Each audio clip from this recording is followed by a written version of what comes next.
Good evening, my brothers and sisters, and welcome tonight to our summertime experience. Thursday night is normally our Bible study night, lessons from the cutting room floor, but I thought it not robbery to use the time throughout the summer on different Thursday nights to talk and sharing on one topic, next week, prayerfully on another topic. And we'll have next week I'll have a team, I hope, with me sharing. But throughout the summer, we're going to be using these Thursday nights, not every Thursday night, but a good many, to have some focused discussions. And I hope you'll share in them and be very much a part of the discussion. We want to hear from each and every one of you. We want you to be a part of what God is doing and how he's doing it. Because truthfully, my brothers and sisters, I believe God is about a good work at this season.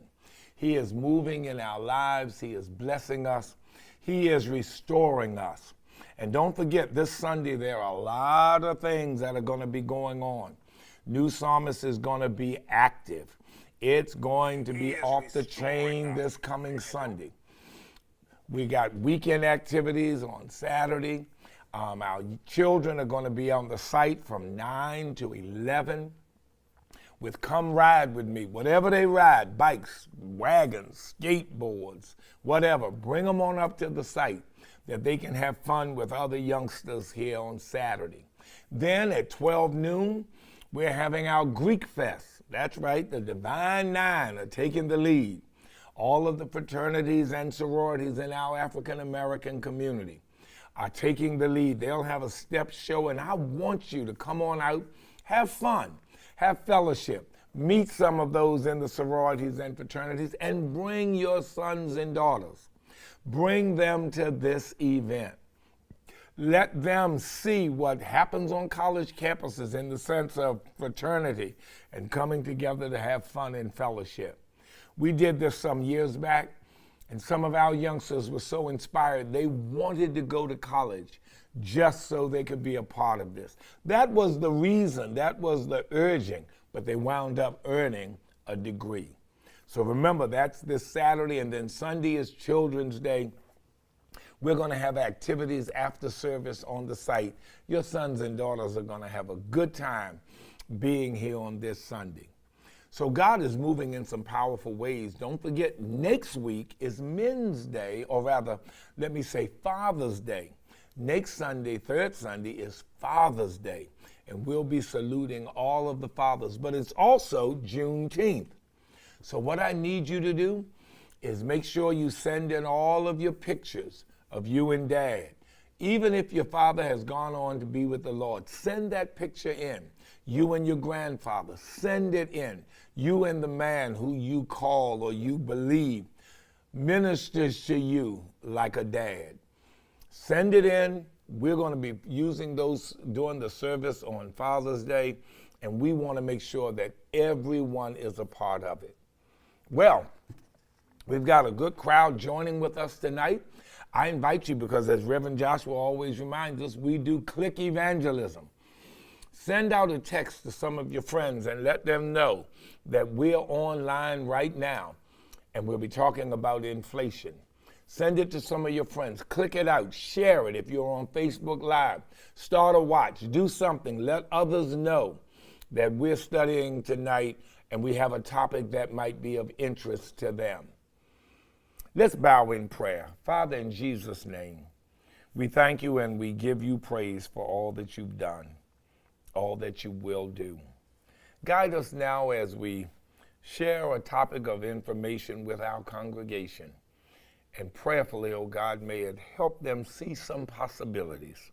I ask all of this for the continuation of our journey, but I ask it in the name of Jesus. Amen. As I said, next week we're hopefully, if everything can work right, we're going to be leading up to Juneteenth in our Thursday talk. So be sure to jump back in with us and bring your friends and all. But tonight I want to talk about a topic that we're hearing about so much in the news, and that's inflation. Coming up in the fall, our geared and pointed to helping people make it through inflation. But I wanted to come on tonight and do like an introductory because we're hearing so much about inflation. Somebody say, Pastor, why are you going to teach on this? Well, Let me just give a footnote. I had no intention to be teaching on inflation when I became a minister. I went to school to become a chemist and to find a cure for cancer. But ultimately, I graduated with a degree in economics and went on to graduate school in economics. And I thought when I became a minister, I'd never use it again.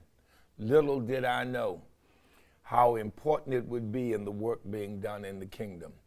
And so tonight, I do have some background in this to share with you on this subject. And so that's what I want to talk about tonight, handling inflation. Handling inflation. So tonight I invite you to take notes. Everybody's writing in the chat, good afternoon, good evening, or how you doing, everybody? So let's wrap up our hellos and get ready to start trying to figure out that which we're hearing so much about in this current time. I want to open with this word of scripture, riches in glory. I need to preface that, because whenever we're being shocked by the realities of our living, we have to go back to the foundation of our faith. And what is that foundation? God will supply all of our need according to his riches in glory. This is not Paul the neophyte writing this line. This is not Paul, the young preacher of the gospel. This is not Paul, the beginning missionary. This is Paul near the end of his journey, who, like David, who could say, I have been young, but I am now old, and I've never seen the righteous forsaken, nor their seed begging bread. This is Paul under house arrest in Rome, waiting for his trial, knowing that he does not have as much time in front of him as he has behind him. And what is his word to the church at Philippi and to the churches that will read this letter? Never forget, no matter what the reality of your situation is, God will supply all of your need according to his riches in glory. I need somebody to write that in the chat. God will supply. God will supply. So tonight we talk about one of these realities that is hitting us, one of the situations we find ourselves in. And this is the situation known as inflation. So I want to do a little thing tonight. I want to talk about what is inflation. I want to talk about strategies to help us fight inflation, and then some principles to handle inflation. And these principles are really broad enough to help us handle the shocks that hit us and that take us back to the foundation of our faith. Now, here's how we're going to do this, because I want to hear your questions too tonight. So tonight, I need you to write your questions in the chat. Write your questions in the chat. And I've got the help tonight of the video ministry of the New Psalmist Baptist Church and the director of ministries of the New Psalmist Baptist Church. I have the Reverend Joshua Thomas, the Reverend Andre Brown III, and Minister Devin Wood. Did I say Reverend Andre Brown III? Andre, I've just made you a preacher and ordained you at the same time. And Minister Devin Wood helping me tonight. So write your questions in the chat on Facebook, the chat on YouTube, and they're going to shoot some of these questions to me as I go along, and let me know what you want to know as we go deeper. So let's start tonight. Let's start with the question, what is inflation? What is inflation? Well, simply put, inflation is prices going up, purchasing power going down. Simply put, it's too much money chasing too few goods. It's more money out there going after a few things. Listen, in April, the inflation rate was 8.3%. And that means that the prices had risen over time, are increasing at a rate 8.3% over what they were at the base period against which they are compared. But inflation, because that's the number you always hear, 8.3%, 8.3%, inflation's at 8%. Two things to keep in mind. Inflation is a number that measures the change in prices over time. But when prices go up and your money stays the same, your purchasing power goes down. So inflation is a period of time when prices are rising and your ability to make purchases is decreasing. It is too much money chasing too few goods. And as a result of that, the price of the goods begins to go up. The price of the goods begins to go higher and higher. Example, many of you remember hearing people say they put in a contract for a new house, but they didn't get it because somebody outbid them. Well, what happened was there are only so many houses available, and there are tons of people trying to buy those houses. So what happens? The price of the house keeps rising, and people drop out of the attempt to buy it until finally one person is left having paid the amount necessary to buy the house. So when we think about inflation, don't just think about prices going up. Think about what your ability to buy things is going down. You cannot get as much for the same amount of money that you were spending before. If gas were $1 and you had $1, you could buy $1 of gasoline.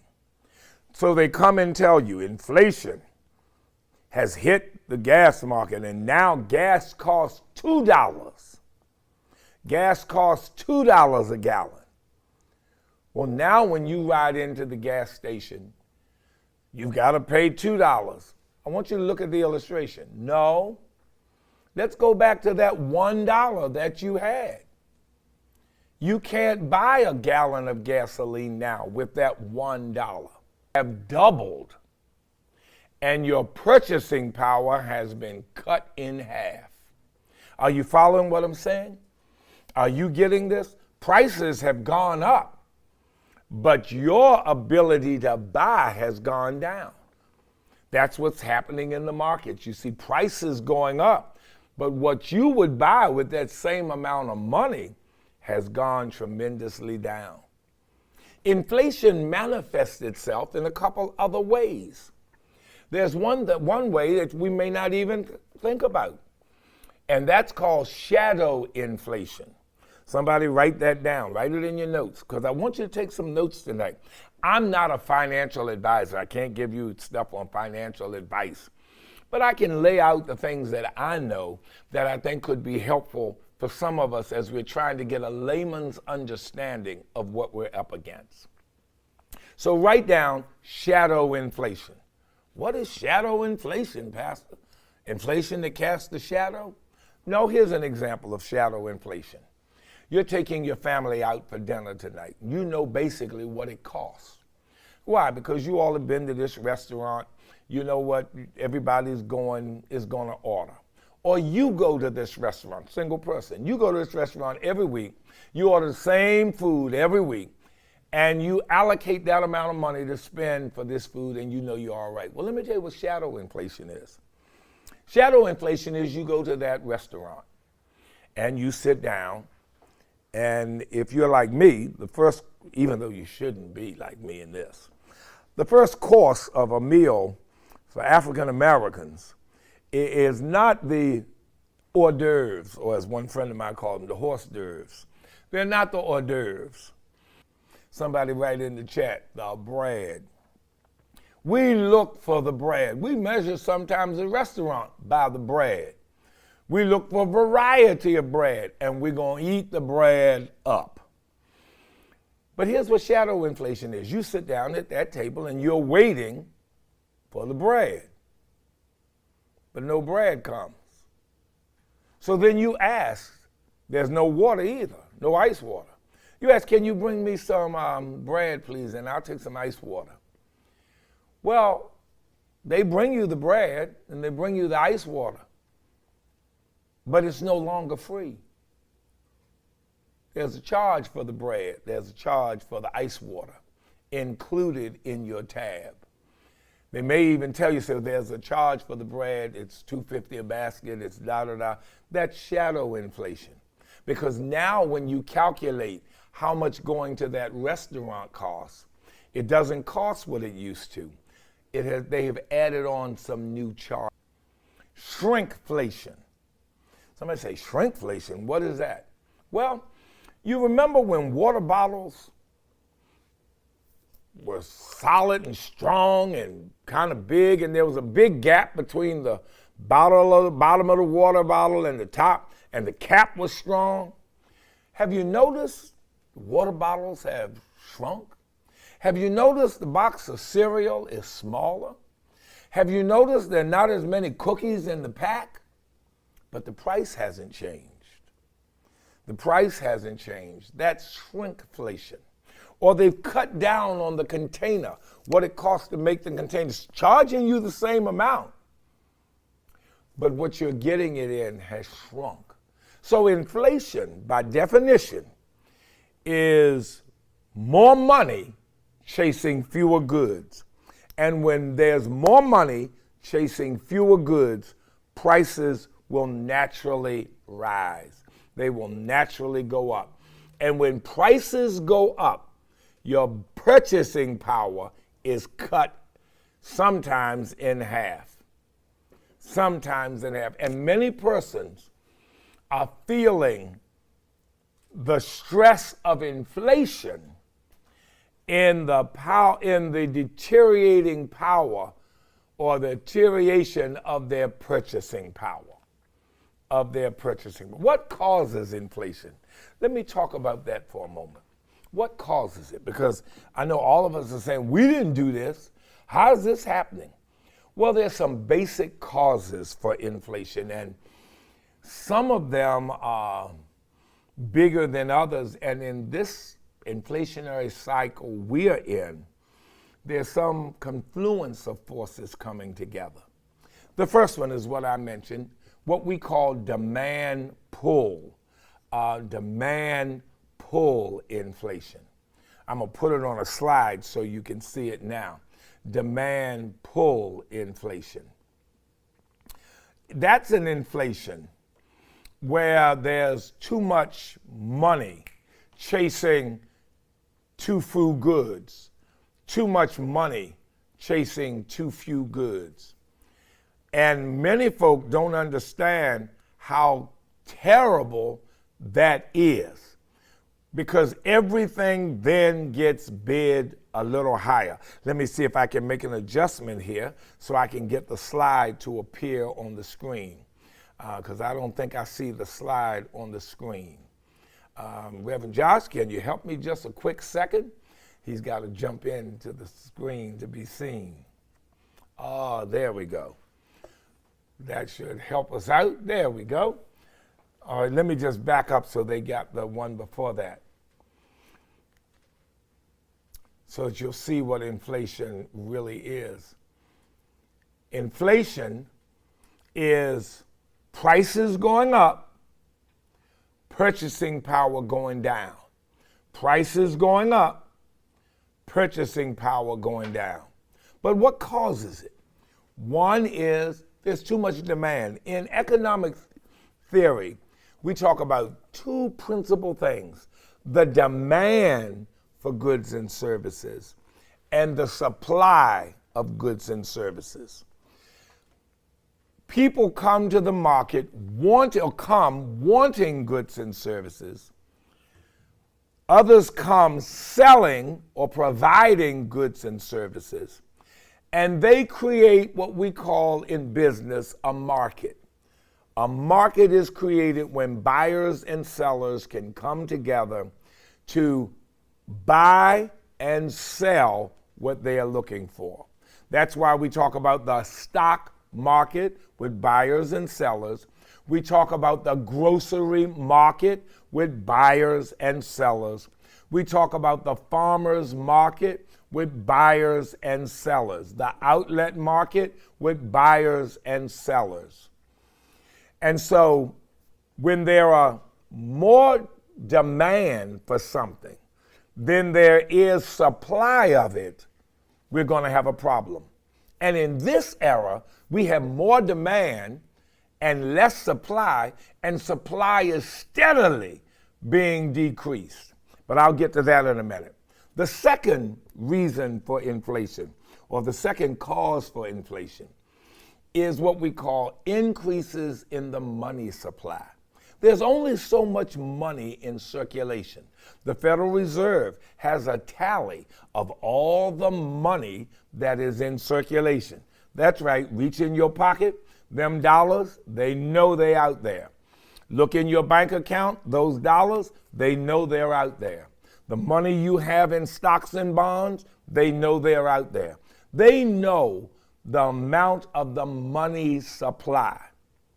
Now, when the economy crashed, or when we had the Great Recession back in 2008, and people were laid off and everything went bad, and the banks looked like they were going to fail, businesses looked like they were going to fail, insurance companies looked like they were going to fail, the bailout bill was about somewhere between $750 and $780 billion to bail out banks and other places.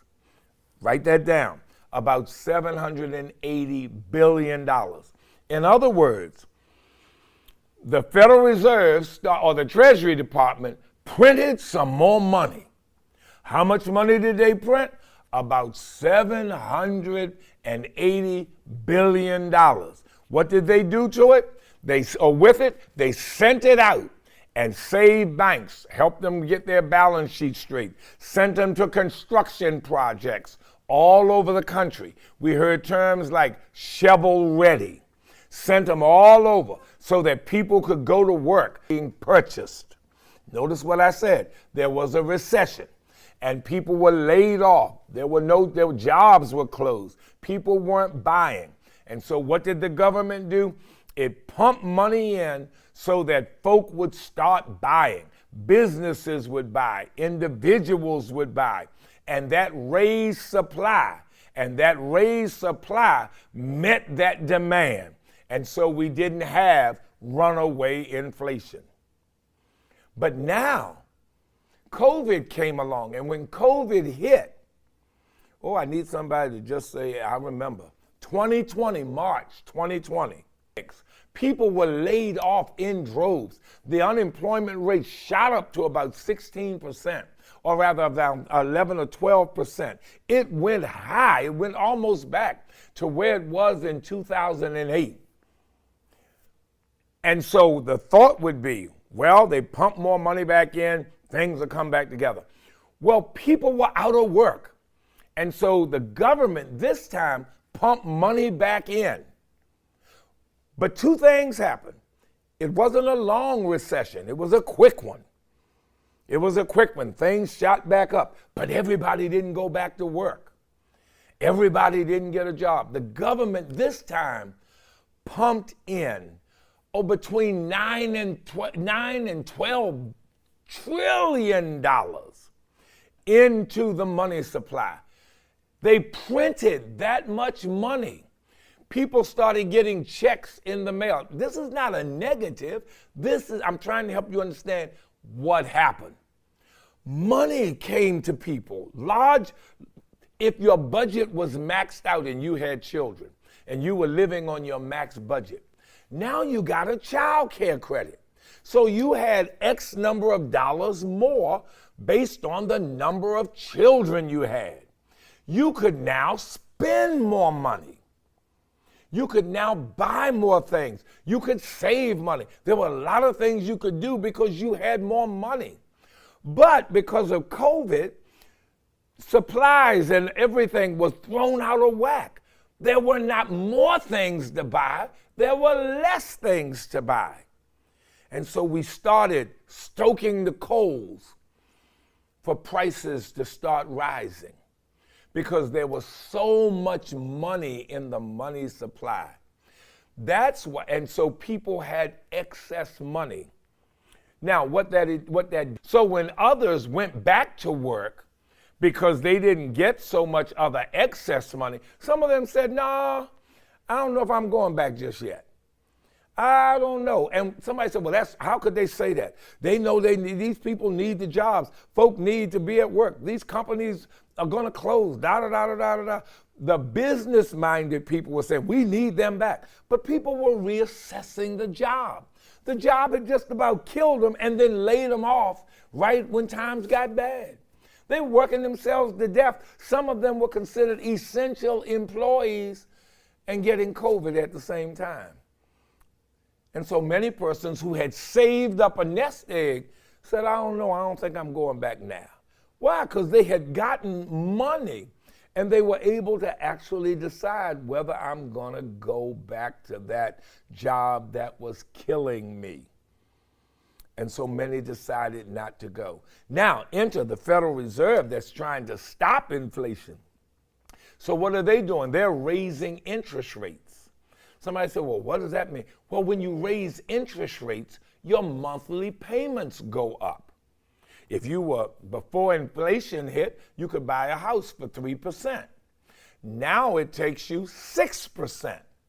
The monthly note has gone up. You may not qualify for the new monthly note. So if you're buying a house, you got to buy a smaller house with less note. Or if you buy the bigger house, you've got to use more of your cash to make everything. The money they socked away is being eaten away faster. And the Federal Reserve is raising interest rates so as to take money out of the money supply, take money out of the hands of consumers so that prices can stabilize and prayerfully begin to move down some.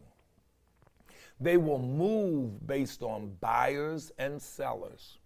Target did not hit their saying about the future that they have a large inventory now of appliances, big appliances, and they're offering discounts because during the recession or during COVID, people bought all of those things. They bought refrigerators and freezers and televisions and everything. And Target anticipated that that period of buying would be longer. But now folk have shifted and they're not buying the refrigerators and whatever. And Target bought them, and now they have a glut of them. So the only way to get rid of them is to sell them at a lower price. To sell them at a lower price. So what causes inflation? Increases in the money supply. What also causes inflation, and we're seeing it now, is wage increases. People are saying, "I need more money given the prices of stuff. I need to make more money." And so businesses are being inundated from employee and employee groups to renegotiate what the salaries are. Sometimes they're holding the line, sometimes they're bending. But what's happening is they're raising the wages, which means on their financial sheet, they're raising the cost of everything they produce because the employee costs have gone up. Now, who do you think is going to pay for that increase? The business is not going to pay for that increase because it wants to maintain a certain profit margin. It may eat a little of it, but after a while, the business will say, "We can't eat this. We have to," get what language I'm going to use, "we have to pass these higher costs on to the consumer." because now I'm paying the salesman more, I'm paying the drivers more, I'm paying the cashiers more, because I'm paying them more. It's costing me more to run my business. The only way I can survive is I have to raise the prices. So that's the fourth way that we see, or the third way that we see inflation, wages going up. The next is when the value of the currency goes down. Somebody said, well, and we don't often see that within a country. It's seen outside the country. When the American dollar trades at a disadvantage to, say, the Japanese yen, say the yen is stronger than the dollar, then that means that the price of American goods is going to be cheaper overseas, and the price of Japanese goods is going to be higher in America. So if the price of Japanese goods is cheaper overseas, that's one scenario. Higher in America, that's another scenario. So when the currency starts fluctuating against other currencies, when my $1 is not enough to buy, say my $1 buys one loaf of bread in Britain, and their British pound or euro, before the euro buys one loaf of bread. Well, now if the euro still buys a loaf of bread, but the American currency has gone down to 83 cents, everything I buy from overseas is now costing me more, because I got to come up with some more money, because my 83 cent has now forced it up to costing me like $1.07. If I'm buying the bread from Europe, I got to pay more, because my currency is not worth as much as their currency anymore. So when my currency devalues, I got to pay more for overseas stuff. Overseas people have to pay. And so that's the fourth reason. The fifth reason is supply shortages. When things get short, prices go up. You remember when COVID first hit and we tried to buy masks and gloves and sanitizer? Every price went up for everything. Every price went up for everything. Why? Because the supply was so short. And so businesses were raising the prices on what they had. Now think about it. We have more money in the economy now, and the supply of so much is so short. We're trying to buy some equipment here at church. I think we were putting in our order for it around January, around January. And we're understanding now we may get it sometimes next year. Either real late this year or sometime next year. Our projected time to get it was going to be, maybe 2 to 3 months, maybe 4 months at the max. And now we find out it may take us till the end of the year or the beginning of next year. Supply crunching. But now wait a minute. There are people ordering this same thing from all over. And the companies that are making it got to order the parts. And just like the company that's making it has got to find employees to make it, they've got to pray that the companies they're buying the parts from have employees to make the parts. And the employees who are going to make the parts say, we want more money. So who do they pass the cost on to? The people selling it to the folk who are making it. And who do they pass the cost on to? The folk who are buying it. Do you know there are some things you can buy right now, and you'll buy them online, certain things that are scarce, and they'll tell you there may be price increases. And if you don't take delivery of the item before the price increase, when you get your item, you will get it at the new price. At the new price, because there is scarcity of so much. And policies and regulations by government. See, right now the Fed is trying to make sure we don't slip into a recession. And a recession means that just like people are deciding now, do I want a job? Recession is just the opposite. People are being laid off from their jobs. And if we're not careful, we can fall into a recession with trying to curtail inflation. Do not think that this is a precise science and that the Federal Reserve, has done this landing so many times that it's just simple. This is brand new surgery for them, and they are hoping they don't tip the economy into a recession. So this is what causes it. These are the causes of inflation. More money chasing too few goods, too much money in the money supply so that folk can buy whatever they want, and making prices go higher because there's only so much there. Wages going higher and businesses passing those costs on to their customers. Devaluation of the currency. Currency is not as valuable as it was. And supply shortages, and then government regulation. So get ready. I think the best way I can say this is get ready for your life to change. You thought your life just changed in COVID. People asked me, said, I know you'll be glad when COVID is over. My response to them was, I don't know. I don't know if I'll be glad when COVID is over because I don't know what's coming next. Well, COVID is not over, but we're sure getting a great glimpse of what's coming next. And what is coming next? What is it that we have to start getting ready for? Well, I think there's some serious things that we got to do to get ready for the change that inflation is bringing. It's bringing us higher prices and bringing us a decrease in what our money is able to purchase. So, how do I get ready for that? How do I get ready? I'll talk about some buying tips maybe a little later, but I want to talk about how you get ready. First thing you got to do is get your mind in the game. Write in the chat, get your head in the game. Get your head in the game. Quit walking around with your head in the sky. Get your head in the game. And listen to number one.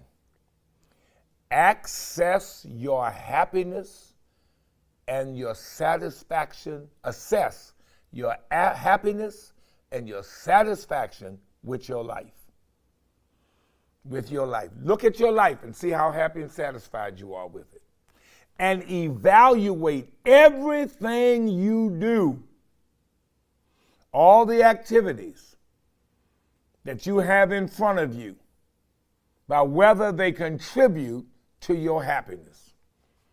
If going out and filling your tank up with gas and being broke for the rest of the week is going to make you happy, then do it. But if you sit there and say, there's some things in life I want to do other than just fill this tank up. I want to be able to not have a lot of worry on my mind for not having any money in my pocket. I don't get a chance to get outside in the fresh air much. Maybe I should do some more walking. Maybe I should walk more. Maybe I should get out and about and do some stuff like that. I've been hanging out with this group of friends, and we've been going out every Friday night, and the bills are getting higher. Maybe I need to reassess that. Is that the highest form of my happiness? Is cooking what brings you happiness? Weigh everything against the happiness it provides. If going to the mall is not really going to turn you on today, stay home. Well, I go every Saturday. So, you are now considering whether doing that really makes you happy. And will it make you happy today? No. Here's number two. Oh, I like it. People are writing. Get your head in the game. Get your head in the game. Here's number two. And these are getting your head in the game things. Buy early. In inflation, the thing that scares us is prices are steadily going up. They're steadily going up. My children were going on a trip this summer, and they had made their plans late into the year of last year, and they were going on the trip. And because I follow some economic trends and whatever, and everybody doesn't follow this. You got to follow some of this to know some of this. Everybody wasn't following it, and so what a lot of people hear on television is brand new news. And I called them up one month and I said, listen, you all need to book your airline tickets now. I know that you're planning to book them after certain other things happen, but you may need to rethink that and rearrange some things so you can get the tickets now, because the tickets are going to go up, and when they do, it may price you out of the trip. So get your tickets now while your purchasing power is strong. While your purchasing power is strong, because those tickets are cheaper now. They bought the tickets. About 3 weeks later, those tickets have gone sky high. Tickets have gone up an average of at least $150 a ticket. International travel is almost up to $1,000 a ticket. You hear what I'm saying? Buy early when you can. But this requires planning. This requires planning, but it can pay off. It can pay off. And one of the things you do now, and I hate to say this, but it is true, stack up on your perishables. Stack up on the perishables. You know, we always talk about stack up on your canned goods. Your non-perishable items. Stack up on your non-perishable items. Fill them, get as much as you can on those. They will be higher, and you won't be able to buy them as much. You won't be able to get 4 of something like you can now, or 3 of something. You say, well, it's already gone up. It's not going to stop. I do not anticipate this inflationary cycle stopping anytime soon. Number 3, take inventory of what you have so that needs can step in front of wants. Many of us won't admit it, but we buy on impulse. I get tickled when I hear people say, I go to the market, but I don't take a list. I don't take a list. I don't shop from a list. That's fine. But understand, your brain cannot hold everything you think you need. And so some of the stuff you buy, you already have. Some of the stuff you'll need, you'll forget. And some of the stuff that you don't need, you will get. This is not the season to fly from the seat of your pants. Why? Because your purchasing power is going down. And you can't afford to waste any money. Your purchasing power is going down. You can't afford to waste your money. So what do? You take inventory. You go through your closets, your cupboards. What do I have?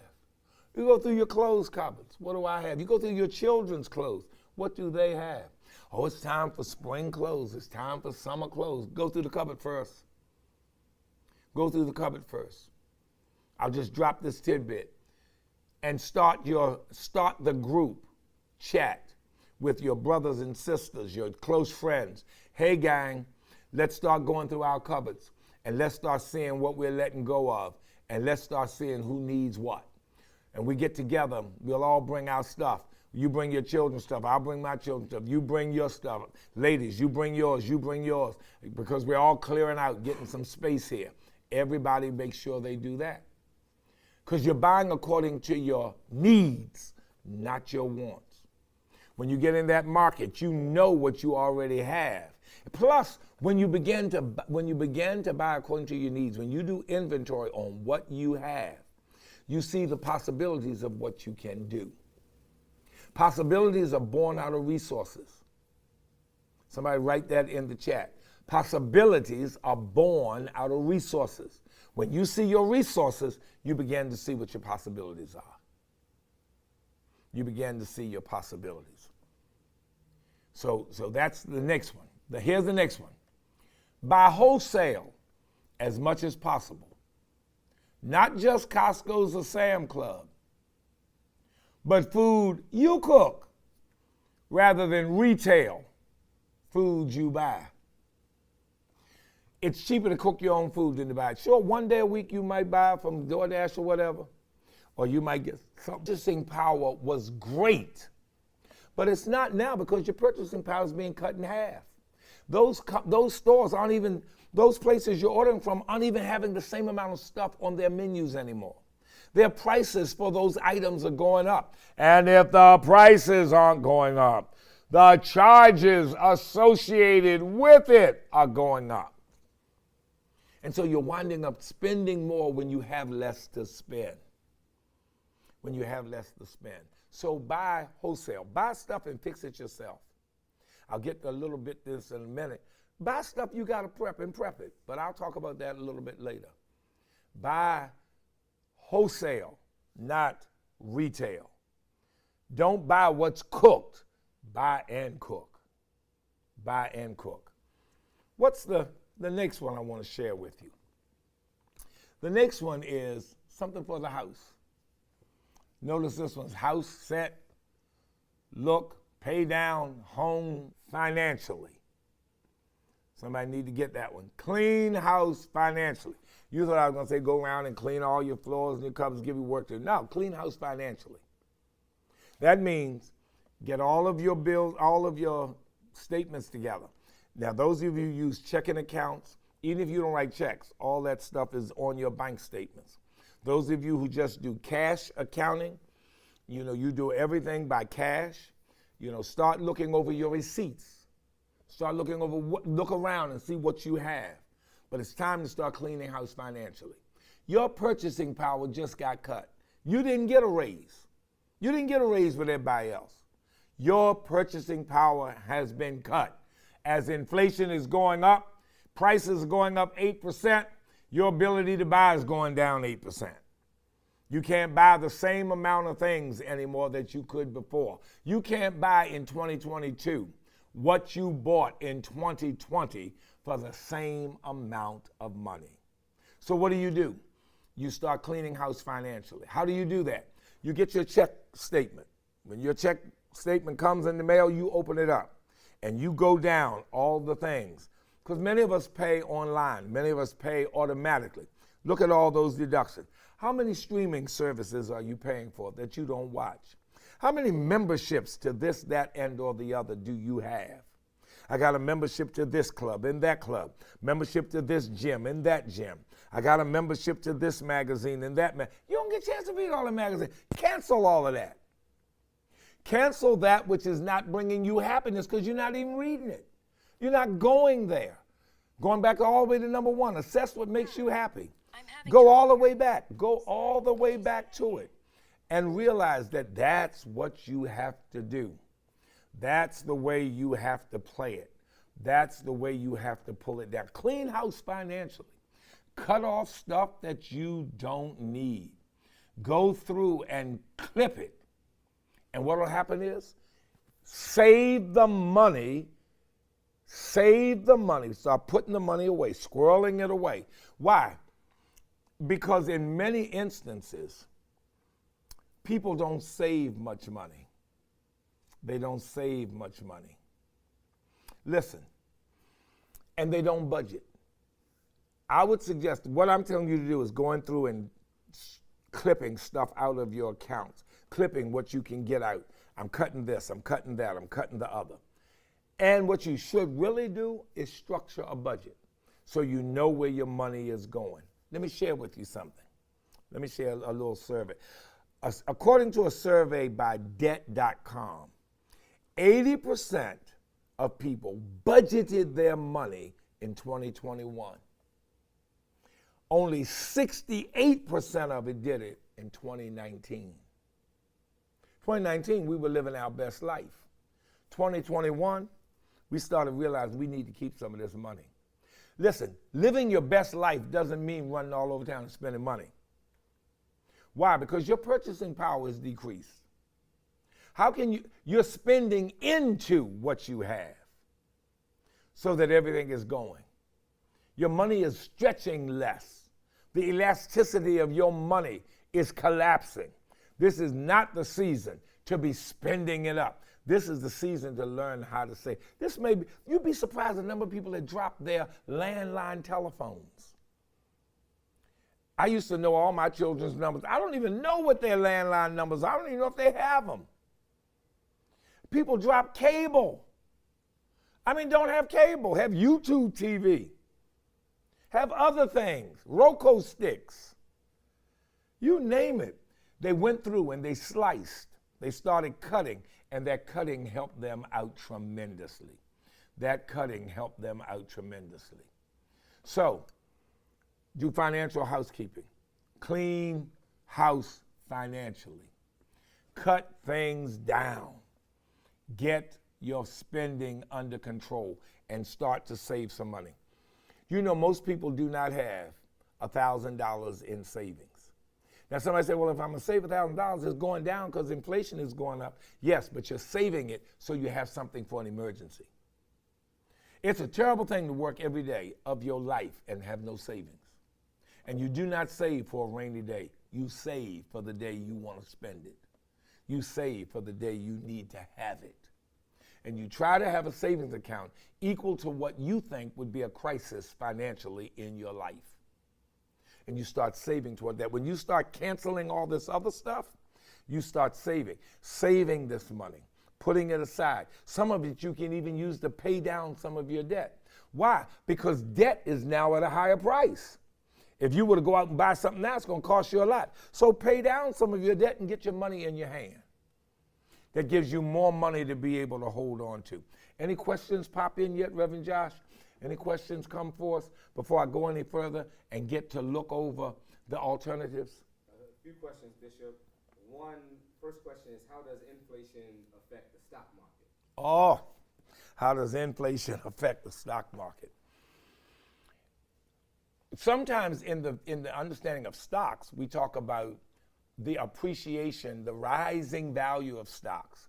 And you'll hear them talk about stocks being overpriced, that the stock is overpriced. And what you'll see happen often is the stock price will fall. For some reason or another, something will happen, and the market will say, this stock is overpriced, and it will come down. Now, what we've seen lately is that the stock market is also forward. This isn't seen lately. The stock market is forward-looking. It is always projecting where the economy will be in the next 6 or 7 months. And it prices those changes in. So with the stocks falling, it is pricing in the fact that we are going to be in this season for a while. And so it is pricing it in, and prices of stocks are going down because people are afraid or businesses are nervous that the Federal Reserve is going to raise interest rates high, and that's going to suck a lot of money out of the economy. When it sucks money out of the economy, it will suck money out of stocks. People won't be able to buy them. They won't have the money to buy them, to invest here, to invest there. Moreover, the interest they will be paying on loans and other things will be going up. So cash will be coming out of the system, cash that was going into the stock market. And so they are pricing in the prices of these stocks are coming down. Next one, Reverend Josh. Next one, what's going on with gas prices? Oh, gasoline prices. That's an interesting one. And let me lay it out in a progressive case. When I say progressive, give you all of the different pieces. Gasoline prices are going up because, let's say, number one, in the summer, the price of gas always goes up because people demand more gas. Cars are on the road. You hear them talk about these are the most traveled holidays of the season. If you're going to be on the road, get on the road before such and such and such and such. There will be 1 million or 5 million or 23 million people on the road this holiday. During the summer, the demand for gas goes up. Not just this year, every year. And when the demand for gas goes up, the price of gas goes up. That's number one. Number two, The price of oil is set on the global market, not just locally. Gas is bought on the global market. You'll see the prices of it on the stock exchange. And so those prices are set, and we are wrestling with them. OPEC and other oil producing companies set how much they will produce and how much that will then sell for. America is not as dependent on foreign oil as it was back in the 70s and 80s. We have done far more work in being able to be more self-sufficient. But because of COVID and because of the shutdowns, because of COVID, many of the refineries have not been able to bring their people back to work. They have not come back in droves, so that the American supply is not what we would want it to be. That makes prices go up. Oil refineries are not pumping out as much oil as they did, say, a couple of years ago. Then there is the war in Ukraine. Because many of Russia exports about 80% of the oil to Europe, now Europe is trying to find oil from other places. That puts a hard crunch on the supply of ready gas. And so these gas prices are not going to stop going up anytime soon. Do not think they're just going to get to $5. The average price is almost $5 a gallon now. That's average. That means there are prices above and prices below. We could see $6 and $7 gas before we see a tapering off. Now, what will that mean? It will mean that we will not go to the gas station and fill our car up. We will buy half a tank. What does that mean? We will not be traveling as far as we were going. We will not be going as many places. We will not be buying as much. So what does that mean? That there will not be as great a demand for all the stuff we were buying when we were driving everywhere. So what will that bring? Over time, that will bring the prices down some. That's what's happening with gas. Gas is because of the summertime. It is because oil is set on the global scale. It is because of the war in Ukraine. It is because of all of those factors that I mentioned that it is because the refineries don't have enough people, haven't been able to find all the people to work to make things better.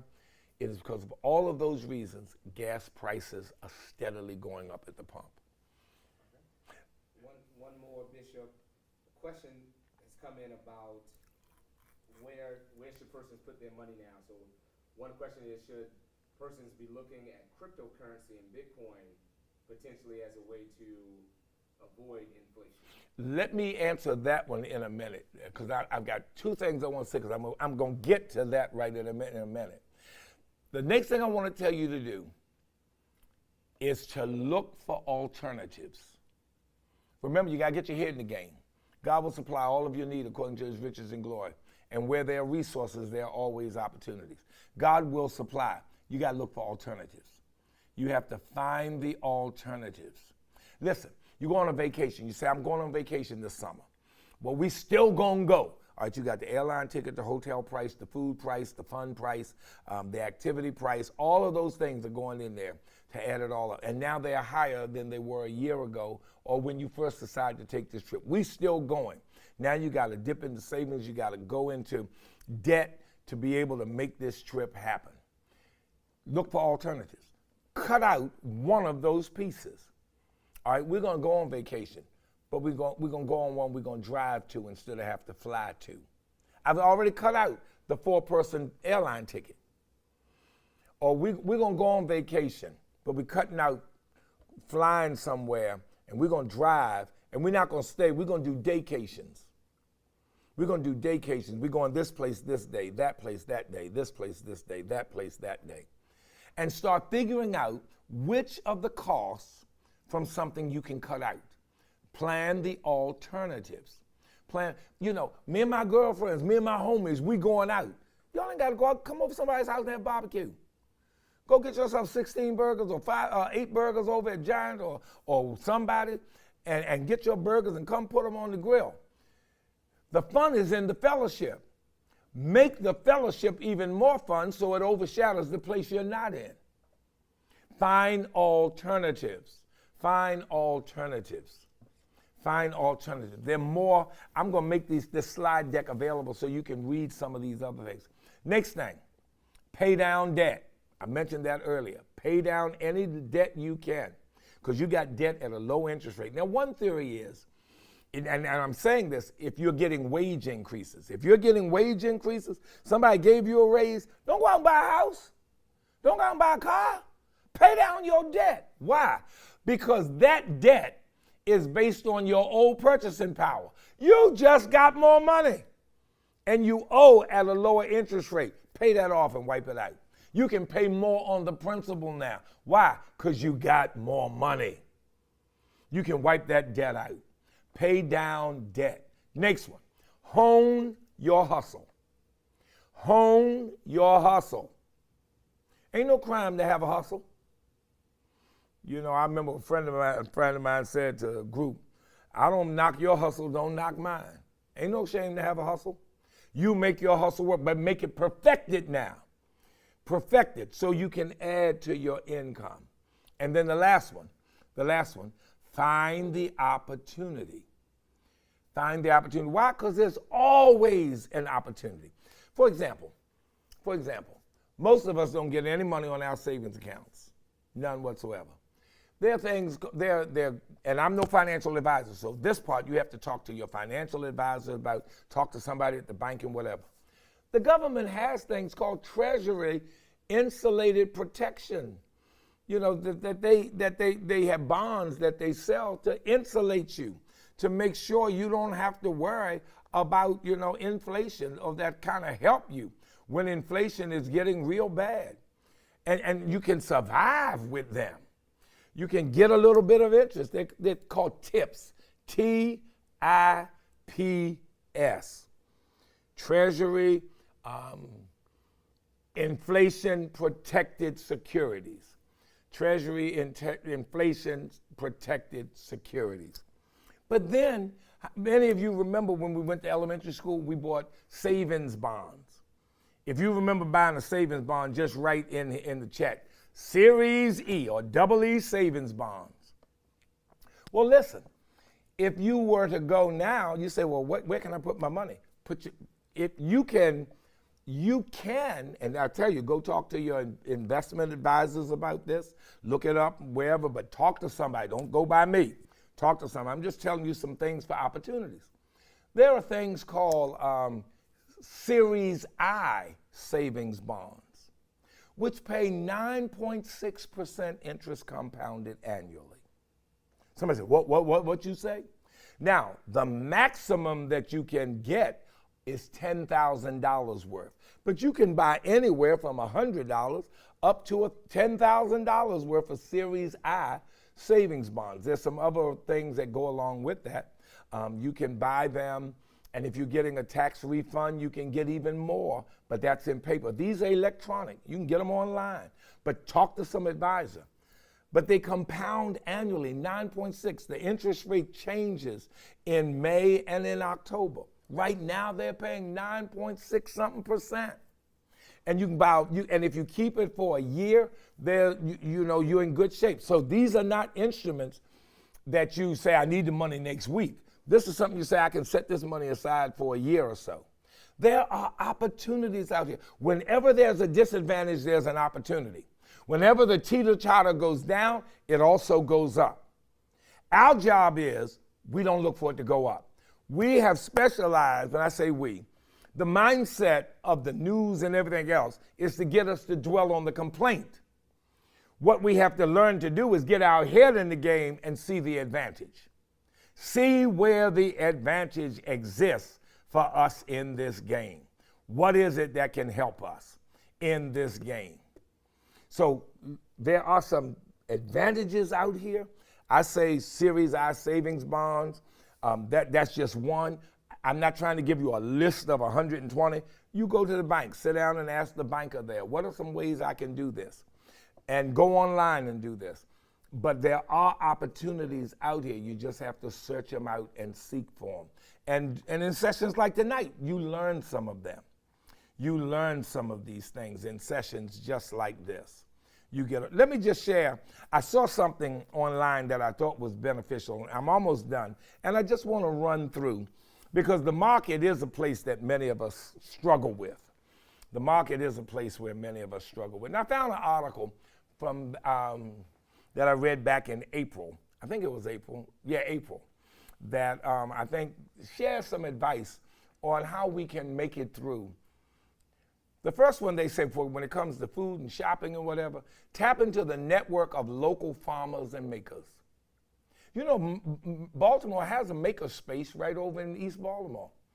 I think it's called We Works, right over in or Our Works or something like that, right over in East Baltimore, where a maker space where folk are making things and selling them, but also tap into the farmers markets. Go there, where you can get local food, and you'll see different places where you can go to get things. Number two, make the freezer and the freezer aisle your best friend. I was buying some stuff the other day, and I went into the market to get some stuff for a barbecue, and they had no corn on the cob, and they didn't have any of the corn that was unshucked. And I was upset. I said, gosh, they don't have any of this. Don't have any of this. And the man said, there may be some over in the frozen food section. I went over in the frozen food. No, my wife called me and said, no, get frozen corn. I went over and got the frozen ears of corn.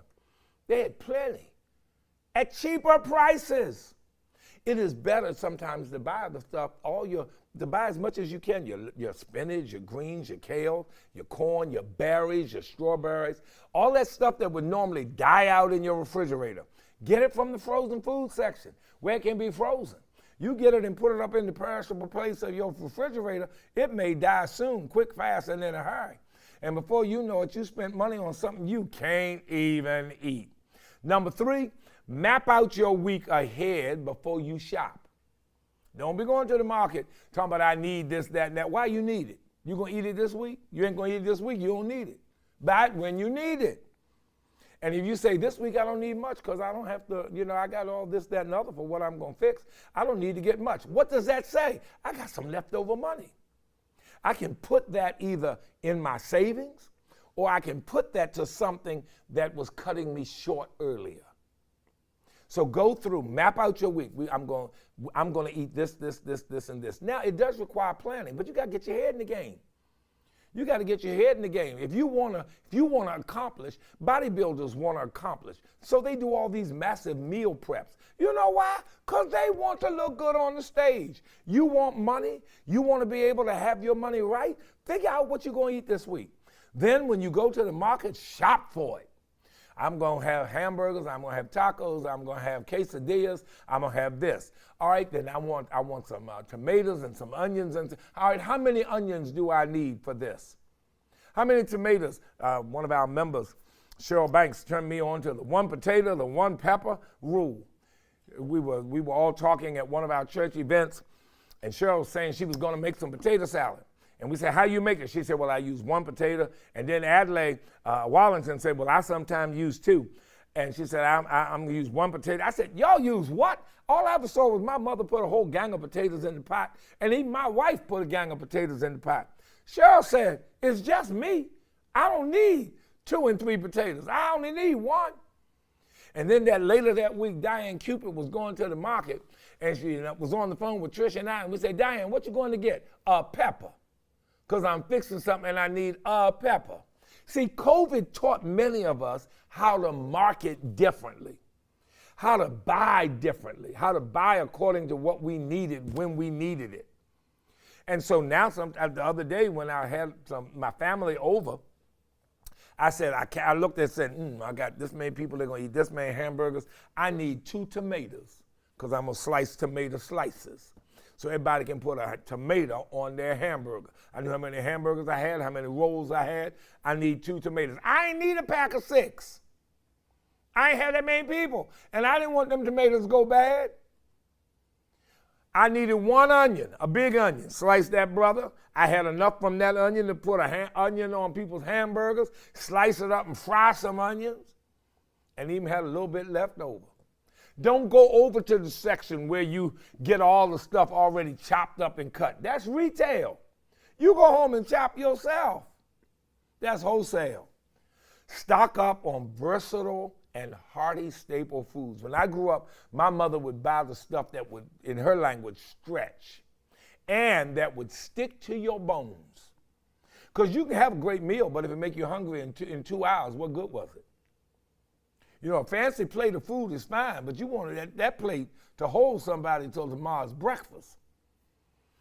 Take advantage of new age couponing. Couponing ain't like it used to be when the newspaper come and you got cut it out. Go online and get your coupons. Go online to the various apps, get your coupons, and go to work when you go to the market, getting what you want. As I told you before, make a list of what's already in your kitchen, and then figure out something you're gonna splurge on. Now here's the last one. Ignore grocery store marketing at all costs. You say grocery store marketing? Yes. Remember, market is buyers and sellers. So you got all these different sellers. You got Kraft, you got Bird's Eye, you've got Post, you've got Kellogg's. Those are the sellers, and you are the buyers. And Kellogg's wants you to buy theirs and not Post. Post wants you to buy theirs and not go around the corner and get something from Bird's Eye. So what do? They work out arrangements with the marketeer. Give me prime space on the shelf. Give me the upfront best view. And so normally the things you see the best are the things that cost the most. And so what you have to do is go from the big brands to the private labels. Go from big brand shopping. If you're really trying to save money, get off the big brands and go to the private labels. Most places have their own label. Giants got theirs. I remember Pantry Pride had theirs, and A&P had theirs. When you get milk, White House milk, God, do I remember. And Safeway will have their store brand. They won't have the prominent position on the shelf. They're not going to be positioned as prominently as other things on the shelf, but they're going to be cheaper. They're going to be cheaper. Figure out what you're buying for, who you're buying for, and why you're buying it.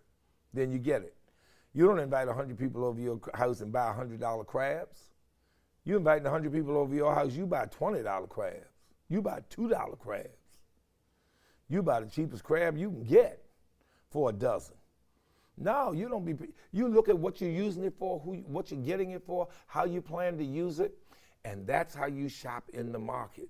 You get away sometimes from the brand names and go to the private labels. And what you'll find is sometimes they're just as good. You say, well, it doesn't taste as good. Well, pay more. Go ahead, pay more. But if trying to conserve some of your money is important, pick and choose which ones you will buy. Pick and choose. I got to have Delmonico. Okay, well, get County Crisp something else. Make the trade-off. Make the trade-off yourself. And the last one, build yourself a garden in the backyard. Doesn't have to be big. If you got grass and not cement, if you got cement, then plant mustard seeds. But if you got grass, plant some stuff. Dig up some stuff. Put some tomatoes out there. It doesn't take a lot of space. Some peppers. Grow some things. Get into learning how to can. How as old folks used to say, how to put some stuff up. And when you do, you're going to see this. Keep in mind, God is always aware of the storm and working it for your good. He's always working it for your good. Number two, these are our final principles. You can always complain, or you can choose to find a way to be productive, a plan. Number three, the short run will make demands that change our plans, whether we like it or not. And right now, we're in the short run. Number four, in every crisis, there is an emerging opportunity. And Winston Churchill said, don't ever waste a good crisis. Number five, the crisis doesn't hit everybody the same. You hear everybody talking about inflation. Prices are terrible. Prices are this. How many of you would admit that steaks are high in the market? That if you buying steak, you pay, even chicken high. Boy, I got my feelings hurt the other week buying some chicken. I couldn't believe it. But you know what? I don't eat beef. I don't eat steaks. So the price of steaks doesn't bother me. Doesn't hurt me one iota. If you don't drive, the price of gas ain't killing you.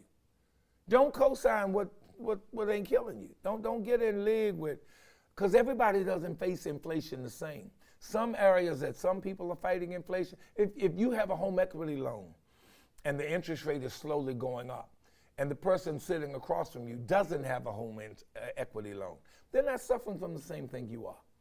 They're not feeling the same pinch. So everybody deals with this differently. It is affecting each of us differently. It may not be 8.3% for you. And even that is a strange calculation, because now the government takes out gasoline prices or fuel prices and food prices in the consumer price index and talks about core inflation, which was 6-point-something%, not 8%. 6-point-something%. But it doesn't affect all of us the same, because all of us don't use all of the same products. Number 4, the next to last one, and this is important. Accept you don't have all the answers and welcome help. And the last one, don't lose yourself in the storm, because the storm is going to pass. Reverend Joshua, you asked me about cryptocurrency and the like and all these other different forms of things to do. I close with, I want to share this quote that I wrote down from an article in Time magazine back in April. Listen to what it says. Let me read it to you. Between stimulus checks, meme stocks, and the crypto craze, the oddities and the opportunities of the market inspired by many Americans to dip their toes into the investment waters over the last few years. With inflation on the rise, however, now is the time to pull back from those riskier opportunities and return to some tried and true practices for protecting wealth. That means budgeting, paying off debt, and establishing an emergency fund before putting your money into the market and investing in safer assets that are tied to inflation. Cryptocurrency and all of that is fine, but if you look at how it fluctuates, you got to ask yourself, do you have the temperament to be able to handle your money going down and up like on a roller coaster? Do you understand it well enough to understand what you even invested in? If it's stocks or bonds, this is the time in this short run to be very cautious about how you use your money, because you want to make sure you can handle a crisis if it should hit you. Well, last line is this. I close on this note. This too shall pass.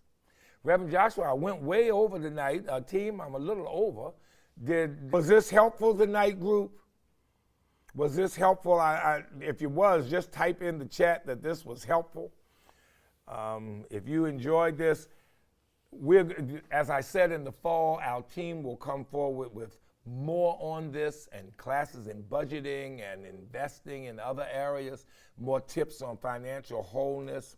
So be sure, I hear somebody, I like this, you can buy cheaper cuts of meat, just marinate them and they'll get tender. Child, when I grew up, my mother took the meat hammer, the mallet, what was called the meat tenderizer, and she beat that chuck roast.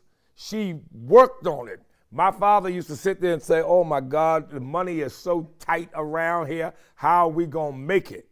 But Mama said, we will make it. You can marinate. You can do whatever you have to do to survive, because where there are resources, there are opportunities. Any questions? That's it, Josh?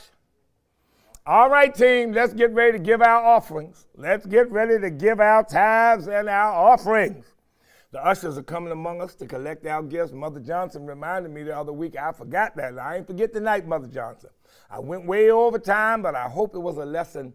And I'm going to post these slides online so that you'll be able to see them and just glean from it. If you got any questions, send them in to us. Amen.com, amen@newpsalmist.com for right now. Just send them there if you got any questions, and we'll answer them and get them back to you. Father, in Jesus' name, thank you for what you have taught us and shown us and given us in your word, that you will supply all of our need. I hope tonight, God, the word was rich and rewarding. Now bless the gifts we give for the continuation of your work, and we give you all praise in Jesus' name. Amen. God bless you, my brothers and sisters. Take care now.